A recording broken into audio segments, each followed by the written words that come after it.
Oke, selamat pagi, siang, sore, malam. Balik lagi bersama saya, Brian Sasani. Dan apa kabar teman-teman semuanya di rumah? Semoga selalu baik-baik saja dimanapun berada. Amin. Nah, di video kali ini, saya akan nge-review soundbar yang menurut saya ini terbaik di harga 2 jutaan. Nah, apa itu soundbarnya? Sebelum lanjut, saya ingin intro dulu.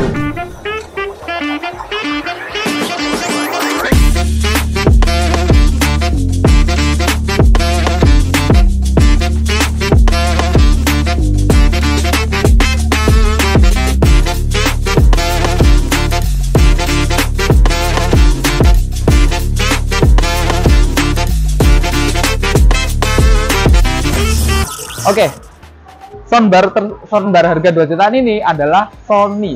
Ya, bener, teman-teman nggak salah denger. Sony yang ekspektasi kita harganya biasanya di atas 5 juta ataupun paling hemat itu di harga 4 juta. Sekarang ada tuh soundbarnya yang harganya hanya 2 jutaan. Dan overall, saya suka banget dengan soundbar Sony ini. Nah, tipenya sendiri ini adalah soundbar Sony HTS400. Nah, kita bahas dari sisi desainnya sendiri. Desainnya dulu. Nah, berbeda dengan yang Sony Premium tipe HT-G700 ya. Nah, soundbar S40 ini untuk dimensinya dia lebih ramping. Kemudian untuk modelnya sendiri yang di belakang ini sudutnya lancip, kemudian di depan ini sudutnya melengkung seperti ini. Nah, dan yang menurut saya bikin dia itu kelihatan elegan serta mewah, finishing bahannya itu dia kasar, namun kalau kena cahaya, pantulan cahaya itu kayak ada kirlap-kirlapnya gitu ya, kayak bintang-bintang gitu ya, itu menambah kesan elegan serta mewah seperti itu.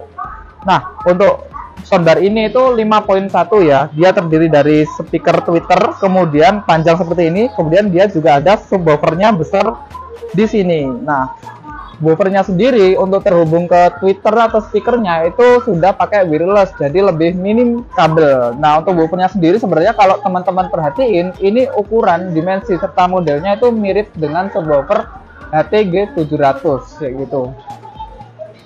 Untuk inputnya sendiri nih kita bahas. Untuk input audionya, menyambungin device teman-teman ke soundbar ini, itu yang pertama bisa pakai HDMI ARC.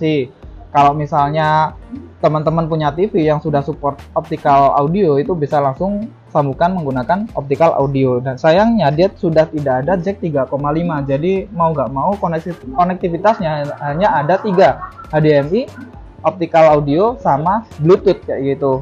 Nah, untuk USB ini tidak untuk memutar musik, melainkan hanya untuk update software mungkin ya. Di sini ada keterangannya update aja seperti itu. Untuk di sini dia ada kabel power yang bisa dilepas pasang. Di sini ada lubang yang bisa digunakan untuk nempelin soundbar ini ke tembok. Jadi penempatan soundbar ini sebenarnya bisa di meja TV, bisa juga ditempel di dinding, mengikuti atau selera dari teman-teman kayak gitu. Nah, sebenarnya soundbar itu fokusnya adalah untuk menonton film. Misalnya buat teman-teman yang mungkin ngerasa kurang dengan speaker TV-nya, itu bisa ditambahkan soundbar agar feel-nya itu sama seperti dulu itu home theater atau mungkin seperti di bioskop kayak gitu. Oke, untuk kontrolnya sendiri di sini yang pertama dia ada power, kemudian ada tombol input yang digunakan untuk memindah input di Bluetooth, kemudian atau dari jack optik seperti itu ya. Kemudian dia ada tombol pengatur volume up and down, dan ini bukan dipencet ya, melainkan ini adalah capacitive touch screen, bukan touch screen kan nggak ada screennya ya, capacitive touch lah, jadi bisa disentuh seperti ini. Nah, selain bisa dikontrol melalui soundbarnya langsung, HTS400 ini juga ada built-in remote, jadi bisa dikontrol jarak jauh. Dan untuk fitur remote-nya sendiri di sini ada tombol power, kemudian tombol input, kemudian ada tombol sound fit yang mana dia bisa merubah karakter suaranya jadi lebih kayak surround gitu ya. Kemudian ada tombol voice yang mana dia akan lebih memperjelas suara, atau misalnya nih teman-teman lagi dengerin musik atau lagu atau mungkin film, suara dari orangnya itu akan lebih jelas, lebih detail lah seperti itu.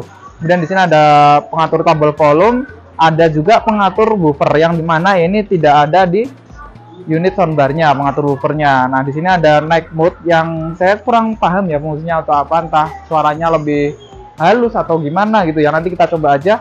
Kemudian ada tombol mute seperti itu. Oke, sekarang kita coba aja langsung sambungin ke TV kita gitu, smart TV. Ini untuk nyambungin TV ke soundbarnya, ini kita coba menggunakan Bluetooth-nya ya, kayak gitu.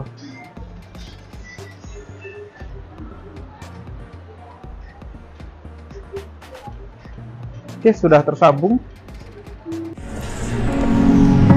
The seasons come and go like thoughts of you, like a wave returns to the sea into the blue. They change but in a cycle that I can't lose. Each painful but delightful to live through. You came into my life just like another season. Not for long, just a time, just like another season. Maybe this time next year you'll reap me for no reason, but I'll cherish every day until you find my way this season.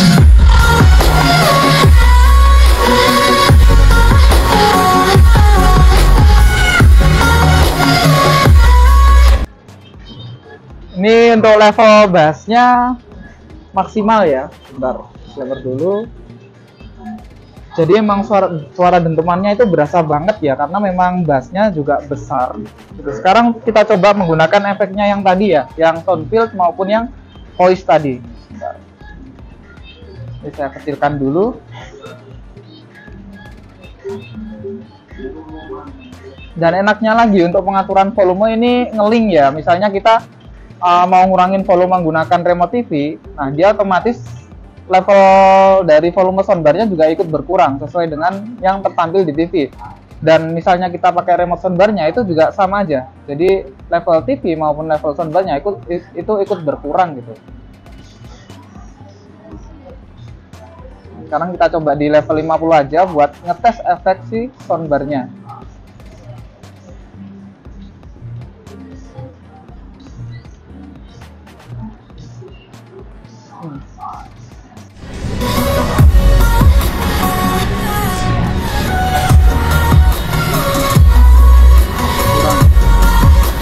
Oke, saya coba yang efek sound field ya. Apakah ada perbedaan atau enggak? Nah, ini ketika sound fieldnya mati. Seasons turn and change just like your mind.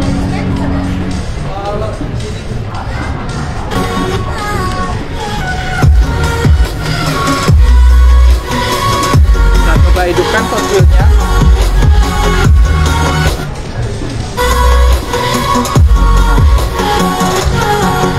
The seasons turn and change just like your mind.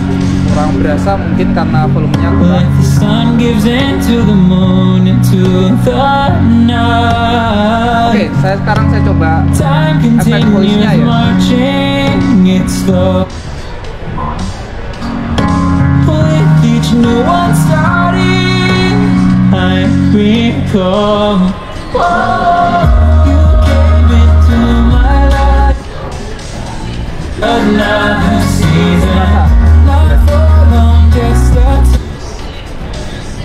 another season. Maybe this time next year you'll reap me for no reason. Oke, semoga percobaan efeknya ini kelihatan perbedaannya di mic ya, kayak gitu. Jadi untuk sound field-nya ini memang fungsinya untuk menambah feel surround pada speakernya, sedangkan untuk voice-nya ini memperjelas vokal dari si penyanyi kayak gitu. Kemudian untuk kualitas suaranya gimana? Menurut saya ini di harga 2 jutaan bagus, belum ada lawan kalau sekelas soundbar ya. Suaranya itu empuk, kemudian detailnya juga dapet. Meskipun detail seperti treble-nya itu memang nggak sedetail seperti speaker-speaker yang biasa digunakan untuk musik, contohnya kayak speaker-speaker seperti ini. Nah, itu juga menjadi salah satu kekurangan soundbar, karena memang sebenarnya soundbar ini fokusnya adalah buat nonton film kayak gitu. Kemudian kekurangan terbesar dari soundbar ini adalah buat teman-teman yang misalnya ingin langsung menggunakan soundbar buat karaoke. Sayangnya di soundbar itu nggak bisa ya teman-teman, karena dia nggak ada port mic-nya. Terus aja sih Mungkin buat teman-teman yang sudah mempunyai pengalaman menggunakan soundbar Sony HT-S400 ini bisa sharing-sharing di kolom komentar, dan misalnya buat teman-teman yang berminat dengan soundbar ini bisa langsung kontak nomor admin di kolom deskripsi. Saya Biran pamit undur diri, sampai jumpa di video selanjutnya.